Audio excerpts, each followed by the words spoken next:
अस्सलाम वालेकुम। उम्मीद है कि आप सब ठीक होंगे। आज की वीडियो में मैं आपको डेली बाइस के बारे में बताऊंगा आईसीटी की, कि हमने कैसे डिटरमिन करना होता है, कैसे पता करना होता है कि हमारी प्राइस किस तरफ जा सकती है, किस तरफ मोस्ट ज़्यादा प्रोबेबिलिटी है प्राइस की जाने की, अगर जाएगी तो किधर जाएगी। ये सारी बातें हम इस वीडियो में करेंगे, आप सीखने को मिलेगा। वीडियो को आपने एंड तक देखना है और शुरू करते हैं। तो जब हम बाइस को डिटरमाइन करते हैं, हम इस चीज़ को सीखते हैं कि आज के दिन अगर या इस वीक में मैंने ट्रेड लेनी है तो किस डायरेक्शन की तरफ प्राइस जा सकती है। तो ये जो मैं आपको तरीका बता रहा हूँ, ये आईसीटी ने कहा है कि वो आपका हर पेयर पे हर मार्केट में काम करेगा। मैंने क्रिप्टो पे ट्राई नहीं किया, लेकिन ये कमोडिटीज़, फ्यूचर्स, इंडेक्स और इसमें काम करता है। ठीक है, तो स्टार्ट कहाँ से करना होता है? वीकली। अच्छा, अब वीकली, अच्छा, जब मैं बड़े टाइम फ्रेम की बात आती है तो लोग भाग जाते हैं। ऐसा ना करें। मैं आपको एक चीज़ बताता हूँ, अगर आप इस वीडियो को थोड़ा सा ध्यान से देख लेंगे और जाके फिर इस पे बैक टेस्टिंग करेंगे या जाके चीज़ों को देखेंगे, तो जो मार्केट को देखने का पर्सपेक्टिव है वो आपका जो है काफ़ी हद तक चेंज हो जाएगा। ठीक है, तो वीकली टाइम फ्रेम के अंदर हमें क्या चीज़ देखनी होती है कि जो इस वीक में जो कैंडल है वो किस तरफ एक्सपैंड हो सकती है। वीक में ये फॉरेक्स मार्केट में क्या होता है कि सैटरडे संडे मार्केट बंद रहती है, Monday to Friday market 24 hour work करती है। ठीक है, इन 24 आवर्स, जो ये 5 दिन होते हैं, इन 5 दिन के अंदर एक वीक की जो कैंडल बनती है वो किस तरफ एक्सपैंड कर सकती है। अगर उस तरफ एक्सपैंड कर सकती है तो मोस्ट ज़्यादा चांस क्या है कि वो किधर जाना चाहती है। आपको एक चीज़ बताता हूँ, price only run to two things. Okay, liquidity, okay, जिसे हम कह देते हैं बाय स्टॉप्स। बाय स्टॉप क्या होते हैं? जो ब्रेकआउट ट्रेडर होते हैं, किसी एरिया से प्राइस ऊपर चले जाए तो उनके बाय स्टॉप्स होते हैं, उनके वो इन हो जाते हैं, उसको बाय स्टॉप कहते हैं। तो मार्केट उधर जाती है या नीचे की तरफ जब ब्रेकआउट होता है तो उसकी तरफ, उसको कहते हैं buy stop and sell stop. And second thing, जो मार्केट में इनएफिशिएंसी बन जाती है, जिसको हम इजीली तरीके से वो कह दें इम्बैलेंस, फेयर वैल्यू गैप, या आप उसको कोई भी नाम देना चाहें। ठीक है, sorry for my English.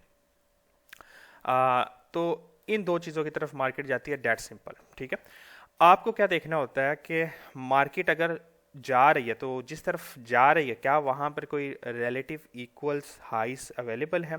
Relative equal high से लोग क्या होता है, कभी कभार सोचते हैं कि एग्जैक्ट दो हाई की बात करें, नहीं, वो थोड़ा सा ऊपर नीचे भी हो सकता है। ठीक है, तो वो रिलेटिव्स जो है ना, इक्वल हाइस या इक्वल लोज होते हैं, तो प्राइस उधर जाती है। उसके अबव क्या होता है, आपकी लिक्विडिटी पड़ी होती है, बाय स्टॉप्स पड़े होते हैं अगर ऊपर जा रही है, अगर नीचे आ रही है तो सेल स्टॉप पड़े होते हैं।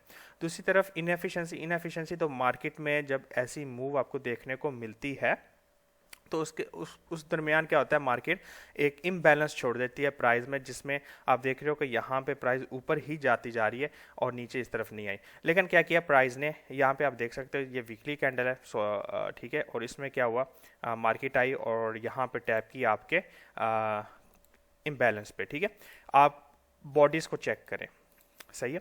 आईसीटी की सारी ट्रेडिंग में आपने क्या करना है, आपने जाके देखना है, विक्स को आपने देखना नहीं है। थोड़ी बहुत छोटे टाइम फ्रेम में वॉलीटिलिटी की वजह से आप उसको कर सकते हैं, लेकिन आप ज़्यादातर आप ये देखेंगे जो आपका फेयर वैल्यू गैप एरिया है वहाँ के अंदर, ये जो पहली कैंडल है यहाँ से शुरू होती है, ठीक है, थर्ड कैंडल यहाँ पे ख़त्म होती है। ठीक है, तो इसके अंदर जो है वीक्स और कैंडल रहेंगी।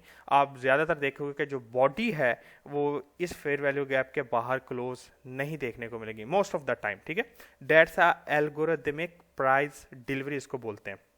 अब मैं आपको यहाँ पे एक चीज़ बताता हूँ, जो मेरे कहने का मतलब है।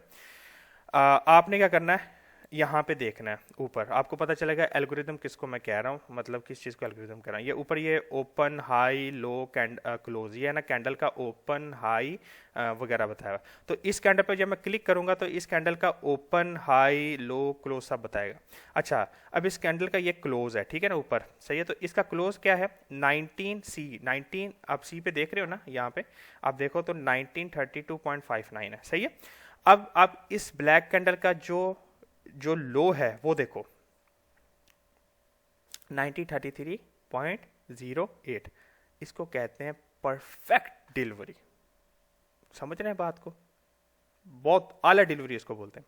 अच्छा, अब आप नेक्स्ट पे देखें, यहाँ पे स्ट्रक्चर क्या किया, मार्केट स्ट्रक्चर शिफ्ट हुआ कि नहीं हुआ?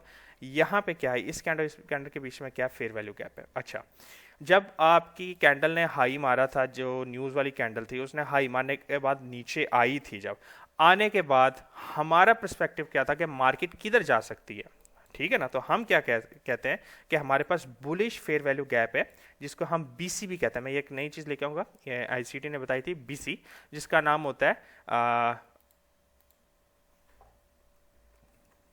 इसको हम आईसीटी की टर्म में इसको कहते हैं by side imbalance sell side efficiency inefficiency, ठीक है। आपको मैं जो समझाना था वो आपको समझ आना चाहिए, ठीक है। यानी बाय साइड इम्बैलेंस है, ठीक है, और सेल साइड इफिशिएंसी है कि वहाँ पे प्राइस जाना चाहती है, ठीक है। तो इसको बीसी कहते हैं। बाय साइड के अगर फेयर वैल्यू गैप आपको मिल जाए और अगर सेल साइड का मिल जाए तो उसको सीबी कहते हैं, sell side imbalance and by side inefficiency, ठीक है। तो यहाँ पे हमने क्या किया, हमने ये चीज़ रखी कि मार्केट अगर इधर आकर ये वीक क्लोज हो गया तो नेक्स्ट वीक मार्केट क्या करेगी, मार्केट कहाँ तक जा सकती है, मार्केट के पास ये बुलिश फेयर वैल्यू गैप है जहाँ से प्राइस रिएक्शन दे सकती है, या फिर अगर प्राइस नीचे की तरफ डिस्प्लेस करती है, डिस्प्लेस का मतलब होता है इस तरह एग्रेसिव मूव देके क्लोज होती है, तो हमारे पास ये दो रिलेटिव इक्वल्स क्या हैं, 2 वीक के लो पड़े हुए हैं, रिलेटिव इक्वल हैं, देख रहे हैं। और अगर उससे नीचे जाएगी तो फिर कहाँ तक जा सकते हैं, हमारे पास यहाँ पे इम्बैलेंस है, हमारे पास ये लो है जिसको मार्केट टारगेट कर सकती है, ठीक है। तो सबसे जो नियरेस्ट पॉइंट होता है पहले हम उसको देखते हैं। तो मार्केट ने फिर उस वीक को क्या किया, उस वीक को मार्केट बेसिकली आपको कैंडल की जो बिहेवियर वो आपको पता है कि मार्केट कैंडल अगर बुलिश है तो जब खुलती है तो खुलने के बाद वो सबसे पहले नीचे आएगी, नीचे आने के बाद फिर ऊपर की तरफ वो जाएगी। तो जब ऊपर की तरफ जाती है तो फिर नीचे यहाँ पे आप देखोगे कि वो आपको जो है एक विक छोड़ के ऐसे चले जाएगी, ठीक है। Sorry for diagram. तो मार्केट को ओपन कंडीशन क्या होती है कि मार्केट जब ओपन होती है पहले नीचे आएगी, ठीक है, जिसमें वो आप ये कह लो ये वाला एरिया एक्यूमुलेशन होता है, फिर मैनिपुलेशन करती है मार्केट, फिर डिस्ट्रीब्यूशन करती है। अब आपने क्या करना है, अपने नोट्स में ये लिख लें, आपने क्या करना, मोस्ट ऑफ द टाइम क्या होता है कि मार्केट मंडे को ओपन होती है, मंडे ट्यूसडे को मार्केट वीक का लो या हाई लगा चुकी होती है एज पर योर बाइस। फॉर एग्जाम्पल, मैं इसका मतलब क्या होता है, कभी कभार आगे पीछे भी होता है, लेकिन मोस्ट ऑफ द टाइम आप ये चीज़ नोट कर लें, बहुत इंपॉर्टेंट पॉइंट आपको कह रहा हूँ, आप इसको जाके चेक करें मोस्ट ऑफ द टाइम, ठीक है। मंडे ट्यूसडे या वेनेसडे, इन 3 दिन के अंदर जो है आपको मोस्ट ऑफ द टाइम देखने को मिलेगा कि मार्केट उस वीक का लो या हाई लगा चुकी होगी। अगर मार्केट बुलिश है तो उस वीक का लो लग चुका होगा, अगर बिरिश है तो उस वीक का हाई लग चुका होगा। ये फर्स्ट पॉइंट हो गया।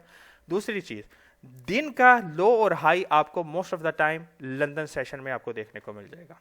ये बात याद रखें, ये दोनों चीज़ें नोट कर लें, इनको आपने प्रैक्टिस करना और देखना जाकर, ये आपके लिए एक होमवर्क भी है, ठीक है। तो यहाँ पे क्या हुआ, मार्केट ने एक्यूमुलेशन की, मैनिपुलेशन की और फिर नीचे की तरफ डिस्ट्रीब्यूट हुआ, ठीक है, सॉरी ऊपर की तरफ डिस्ट्रीब्यूट हुआ। फिर यहाँ पे जब यहाँ पे कैंडल क्लोज हो गई तो हम एक्सपेक्ट कर सकते हैं कि मार्केट अब इस वीक का जो हाई है ना, ये वाला जो हाई है, ठीक है, इस कैंडल का जो हाई है, इसको मार्केट टारगेट करेगी, ठीक है। हमने हमेशा क्या करना है, जब अब नेक्स्ट वीक अभी ओपन नहीं हुआ जब मैं ये वीडियो बना रहा हूँ, ठीक है, तो मैं अब ट्रेडिंग अगर करूँगा तो मैं क्या करूँगा, मैं मोस्ट जो रिसेंट हमारे पास एरिया से उनको मार्क कर लूँगा ऐसे करके, ठीक है। इस वीक को मार्केट मेरे हिसाब से आगे ऊपर जानी चाहिए, अगर नहीं जाती नो प्रॉब्लम, मैं रॉन्ग हो जाऊँगा तो क्या होगा, नो इशू, नो प्रॉब्लम, ठीक है। हमें काउंटर ट्रेंड की ट्रेड भी मिलती है, सारा कुछ भी मिलता है, लेकिन हमें एक पर्सपेक्टिव है। अच्छा, ऊपर जाएगी तो किधर तक जा सकती है, ये ऊपर ये एक एरिया है, ठीक है, हमारे पास फिर ये जो ऑल टाइम हाई बना हुआ है, इसको मार्केट यहाँ पे जो लिक्विडिटी पड़ी हुई है यहाँ से मार्केट ले सकती है, ठीक है। अगर नहीं जाती है तो फिर हमारे पास मार्केट कहाँ पे वापस नीचे को आ सकती है, हमारे पास ये क्या बन गया, ये स्विंग पॉइंट, हमारे पास 2 स्विंग पॉइंट है, ठीक है। एक ये स्विंग पॉइंट है, क्यों स्विंग पॉइंट है, पहली कैंडल और तीसरी कैंडल, ये जो कैंडल इसने इसको ब्रेक नहीं किया, ठीक है, और ये स्विंग पॉइंट इसलिए ये वाली कैंडल, ये कैंडल ने इसको ब्रेक नहीं किया, तो ये स्विंग पॉइंट है। तो मार्केट के पास रिसेंट लिक्विडिटी ये है, ठीक है, और हमारे पास एक लिक्विडिटी यहाँ पे पड़ी हुई है, ठीक है। लेकिन मार्केट के चांस कहाँ पे हैं, बुलिश कैंडल है, डिस्प्लेस करके ऊपर हुई है, तो चांस है कि मार्केट ऊपर जाए, फिर हो सकता है वापस वहाँ से नीचे की तरफ रिजेक्शन मिल जाए, क्योंकि ऑल टाइम हाई पे मौजूद हैं, आगे हमें कोई लिक्विडिटी इसके अलावा दिख भी नहीं रही। तो इस कंडीशन में हम क्या करते हैं, स्टैंडर्ड डिविएशन यूज़ करते हैं।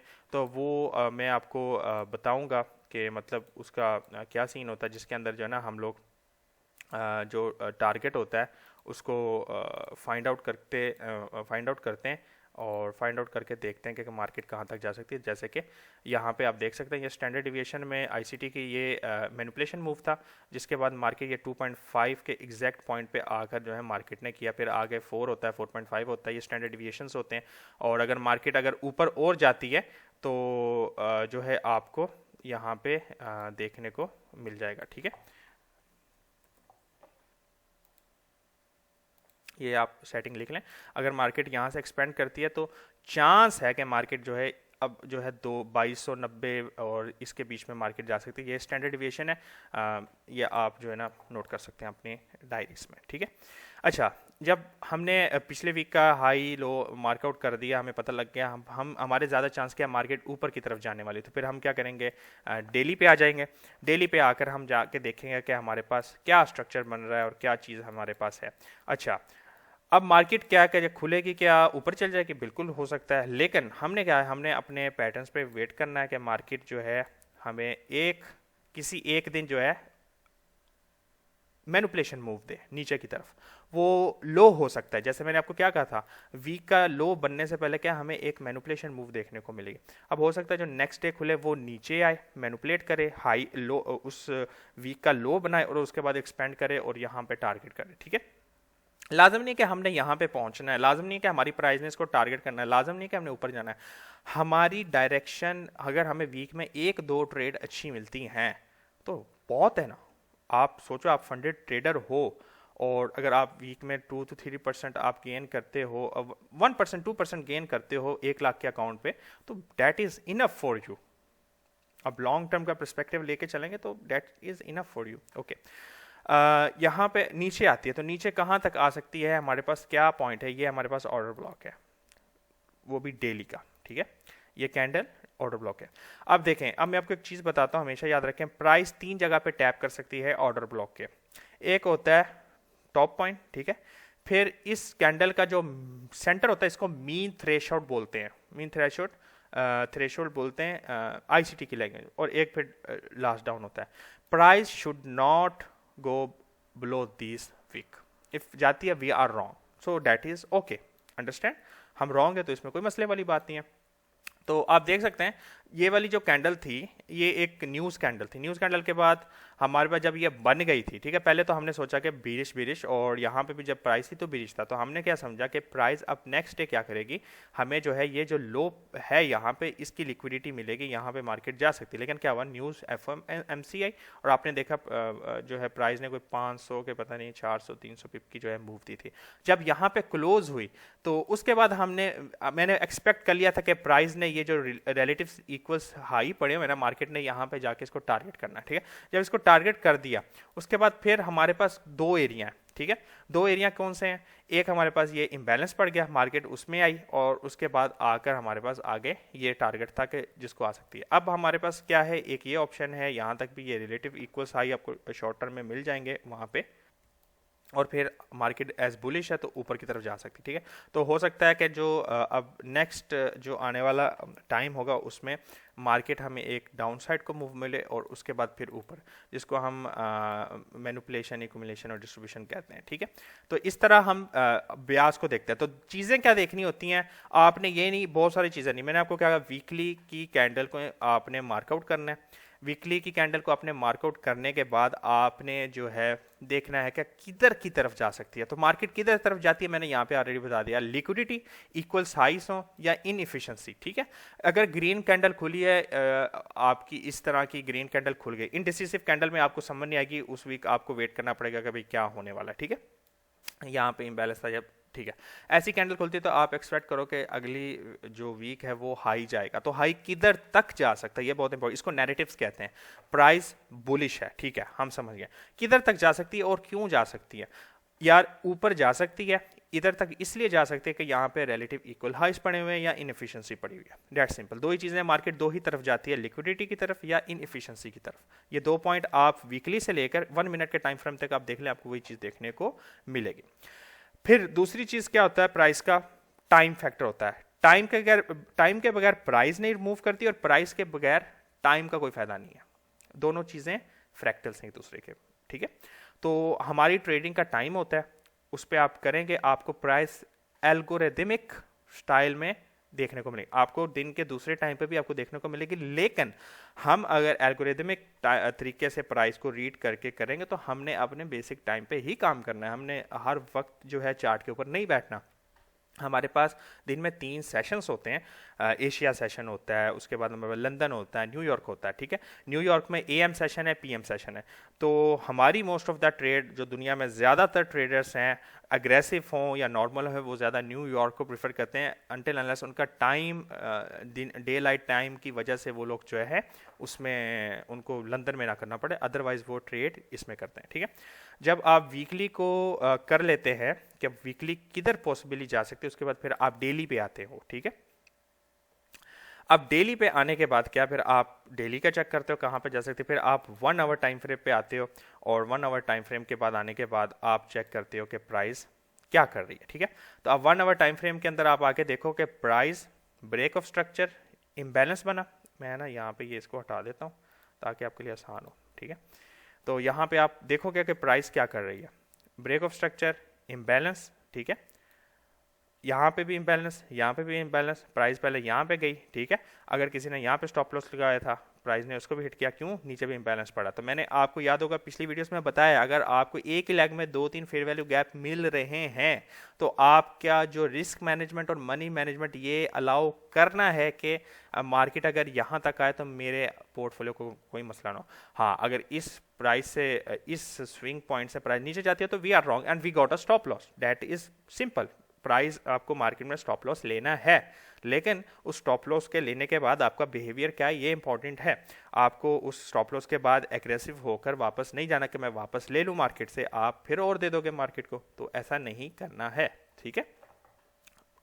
इम्बैलेंस आई मार्केट, क्या टाइम फ्रेम था, देखो यहाँ पे 9 AM लंदन का टाइम था, ऐसी बात है, हमें एक्सपेंशन देखने को मिली, मार्केट आ रही है, ठीक है। नेक्स्ट डे हमें एक्सपेंशन किस टाइम को देखने को मिला, किस टाइम टैप किया, 3 to 4 PM, ये 3 PM था, ये 4 PM था हमारे पास। उसके बाद मिली, हमारा क्या था वो किल जोन आवर, 3 to 4 आवर, यानी इस 1 घंटे में आईसीटी ने हमें वो बताया। ये मैंने गोल्ड खोला हुआ है, हालांकि गोल्ड को वो इतना ट्रेड नहीं करते, क्यों, वो कहता है गोल्ड एक ऐसा एसेट है जो एक किसी जियोपॉलिटिकल मूव की वजह से, जियोपॉलिटिकल सिचुएशन की वजह से मूव करता है, ठीक है। आप देखते हो कि प्राइस में अनएक्सपेक्टेड मूव्स आ जाते हैं इसमें, तो इसलिए वो इसको फॉलो नहीं करते। लेकिन एल्गोरिथमिक जो प्राइस एक्शन है वो अपने टाइम पे चलता है। ये 6 मॉर्निंग टाइम था लंदन का, 6 o'clock, मार्केट टैप कब की, 9 o'clock। 9 o'clock क्या है, kill zone hour of ICT New York. इस इम्बैलेंस में मार्केट को हमने टारगेट क्या करना है, जो रीसेंट लो होता है, रीसेंट आपका इम्बैलेंस होता है वो। और हमेशा एक पॉइंट को याद रखें, मैं यहाँ पे डेली कैंडल पे आता हूँ, मैं आपको एक बात बताता हूँ, प्रीमियम डिस्काउंट को हमेशा याद रखें। हमारे पास ये स्विंग पॉइंट है यहाँ तक, आप बोलेंगे कि यहाँ से आपने क्यों नहीं इसको मेजर किया, क्योंकि ये वो स्विंग पॉइंट था जिसने ये वाली मूव दी, जिसने इसका ब्रेक ऑफ स्ट्रक्चर किया, तो मुझे यहाँ पे जाने की ज़रूरत नहीं है। समझ रहे हैं बात को, ठीक है। हाँ, अगर मैं इस एरिया पे हूँ तो मैं फिर इस मूव को कंसीडर कर सकता हूँ, ठीक है। उसके बाद क्या, मोस्ट ऑफ द टाइम भी ये आपको देखने को मिलेगा कि प्राइस 50% इक्विलिब्रियम होता है, उससे ऊपर रह के ऊपर ही जाती जाएगी। और कभी कभार ऐसा होता है कि आप नीचे की तरफ है तो नीचे की तरफ रह कर नीचे ही जाती रहेगी, लेकिन प्राइस आप देखो कि उसमें आई है नीचे और उसके बाद फिर हमको ऊपर की तरफ देखने को मिल सकती है, ठीक है। तो आपने प्रीमियम डिस्काउंट को भी अपने माइंड में रखना है, आपका ट्रेडिंग सेटअप पूरा होना चाहिए, ठीक है। जब आपको सारा पता लग जाता है कि अब ये एरिया है जहाँ को हमने टारगेट करना है, ठीक है, उसके बाद फिर हम जो है ना देखना शुरू कर सकते हैं कि प्राइस नेक्स्ट डे जब खुलेगी तो क्या कर सकती है। तो हमें देखने को मिल रहा है यहाँ पे क्या है, रिलेटिव इक्वल्स पड़े हुए हैं कि नहीं पड़े हुए। अच्छा, मार्केट हो सकता है इसको करेगी, ऑलरेडी हमने फेयर वैल्यू गैप पे टैप किया है, हमारे पास एक और फेयर वैल्यू गैप यहाँ पे भी मौजूद है, हो सकता सकता है प्राइस यहाँ पे जिन लोगों ने स्टॉप लॉस लगाया है एग्रेसिव मूव के बाद हमें देखने को मिले, कुछ भी हो सकता है, we don't know, but we can expect on price, we are not reacting on the price, ठीक है। फिर हमारे पास यहाँ पे ऑर्डर ब्लॉक है, ठीक है। ये ऑर्डर ब्लॉक हॉर्ली है जो हमने ये लाइन लगाई थी, और ये वाला हमारा सॉरी ये जो डेली का ऑर्डर ब्लॉक था, ये जो रेड लाइन लगाई है, और ये आवरली है। तो हम एक्सपेक्ट कर सकते हैं कि प्राइस जो है इस रिलेटिव इक्वल लोस को लेकर यहाँ पे टैप करके फिर हमें कोई रिएक्शन दे, पॉसिबल है। नहीं तो यहाँ पे भी लिक्विडिटी पड़ी हुई है, यहाँ पे भी लिक्विडिटी पड़ी है, ये एक बहुत बड़ा इम्बैलेंस पड़ा हुआ है, कुछ भी हो सकता है, वी डोंट नो। बट यहाँ पे आप एक चीज़ आपको देखने को ज़रूर मिलेगी, आप बेशक रॉन्ग हो, छोटे टाइम फ्रेम पे आप स्कैल्पर हो तो आपको ये चीज़ देखने को मिलेगी कि प्राइस आपके दिए हुए एरिया पे रिएक्शन ज़रूर देगी। जैसे कि मैंने आईसीटी से ये सीखा था कि जो कंसेक्यूटिव कैंडल्स होती हैं वो ऑर्डर ब्लॉक होता है, और ये ऑर्डर ब्लॉक यहाँ पे शुरू हो रहा था इस ब्लैक कैंडल से, प्राइस ने उस पर टैप किया था और हमें थोड़ा सा रिएक्शन ज़रूर दिया था। तो इस रिएक्शन को, इसको हम काउंटर ट्रेंड बोलते हैं, और इस पर हम ट्रेंड ले सकते हैं, ऐसा नहीं है कि नहीं ले सकते, ठीक है। तो इसी तरह आपने इसको ट्रेड को इस तरह करना है कि आपने वीकली से शुरू करना है, फिर डेली पे, रोज़ाना का आपका काम होना चाहिए कि रोज़ाना को आपने ऐसे करना है, ठीक है। और हमेशा आपने माइंड में रखना है कि प्राइस एक्यूमुलेशन, मैनिपुलेशन, डिस्ट्रीब्यूशन के थ्रू चलते आपको डेली वो चीज़ देखने को मिलेगी, ठीक है। आपने इस तरह मार्कआउट कर लिया लिक्विडिटी, फिर आपने 15 मिनट के टाइम फ्रेम पे जाना है, और फिर उसके बाद फिर आपने अपना जो मिडनाइट ओपन होता है उसको मार्कआउट कर देना है, और वो चीज़ करनी है, ठीक है। अब मैं यहाँ पे आपको बताता हूँ कि मेरे कहने का मतलब क्या है। चलो, ये पिछले डे की ट्रेडिंग थी, ठीक है, उस पर हम देखते हैं कि क्या हुआ था। तो मैं यहाँ पे क्या करूँगा, जो मिडनाइट ओपन है उसको मैं मार्कआउट कर लूँगा, ये मार्कआउट हो गया, ठीक है। उसके बाद क्या होता है कि हमारे पास हमने जो किल जोन आवर है वो मैं 8:30 रखता हूँ, ठीक है, ये वाला सही है, और टिल हमारे पास जो शाम 4 बजे तक का टाइम, ये इतना टाइम फ्रेम होता है। तो आईसीटी में क्या होता है कि अगर मोस्ट ऑफ द टाइम आप ये चीज़ देखोगे, जो मिडनाइट प्राइस है, ये नोट करने की पॉइंट है, आप नोट कर लो, ठीक है। मिडनाइट की जो प्राइस है, अगर प्राइस उससे नीचे की तरफ जाती है आपके, और किल जोन आवर में आपको देखने को मिलती है, ठीक है, उसके बाद हमारे पास ये ऑप्शन होगा कि मार्केट फिर उस तरफ चले जाए, दूसरी ऑपोजिट साइड पे, ठीक है। जैसे कि आप यहां पे देखो, ये मिडनाइट ओपन था, मार्केट मिडनाइट ओपन से नीचे की तरफ आई है, और हमें किस टाइम पे ये मिल रही है, 2 AM 3 AM, ठीक है, 2 AM के टाइम। 2 AM हमारा जो है इससे लंदन ओपन होने से 1 घंटा पहले का टाइम होता है ऑलमोस्ट, और उसके बाद मार्केट ऊपर की तरफ जाना शुरू हो गई है। जब ऊपर की तरफ जाना शुरू हो गया तो हमने एक्सपेक्ट किया कि ये हमारे पास रिलेटिव इक्वल्स आई है, यहाँ को टारगेट कर सकती है, ये स्विंग पॉइंट इसको टारगेट कर सकती है, ठीक है। फिर क्या हुआ, मार्केट ने 8:30 के ओपन, अगर कभी कभार क्या होता है कि आपको समझ ना आए इसका मिडनाइट ओपन का, तो आपकी जो 8:30 की ओपनिंग होती है इसको आप मार्कआउट करते हो कि ये किधर जा सकती है, ठीक है। अब आपके पास ऊपर आपने कोई एरिया लगाया होगा, जैसे कि वो ऑल टाइम हाई मैंने लगाया था कि उस तरफ मार्केट जा सकती है, लेकिन क्या हुआ, मार्केट जबकि 8:30 खुली हो, कैंडल खुली तो, और मार्केट ऊपर की तरफ जाना शुरू हुई, तो मेरे माइंड में एक पॉइंट आ रहा था कि हो सकता है कि मार्केट थोड़ा सा रिवर्सल ले और ये जो रिलेटिव इक्वल्स पॉइंट बनाए इनको टारगेट करे, ठीक है। तो मैंने क्या किया, जो काउंटर यहाँ पे जो ट्रेड थी उसको लिया छोटे लॉट साइज में, और यहाँ पे ये 60-70 पीप का मूव था, यहाँ से मैं आउट हो गया, ठीक है। उसके बाद फिर कैंडल का रिएक्शन जब मैंने ऐसा बनता हुआ देखना शुरू किया, ये स्विंग पॉइंट बन गया, तो मैंने फिर एक्सपेक्ट किया कि हो सकता है कि मार्केट यहाँ से रिवर्सल है, क्योंकि कैंडल्स जो है यहाँ पे आप देख रहे हो कि पिछली कैंडल को उस बेस पे जो है ना वो डिस्प्लेस नहीं कर पा रहे, और एक कैंडल ने जट करके 10:15 पे 10 o'clock पे 10:15 पे आप देखोगे कि इसको शिफ्ट कर दिया, स्ट्रक्चर को शिफ्ट कर दिया। तो उसके बाद मेरे पास ये कंफर्मेशन हो गया कि मार्केट अब जो है यहाँ पे एक तो ये रिलेटिव इक्वल्स लो है, इसके ऊपर जा सकती है।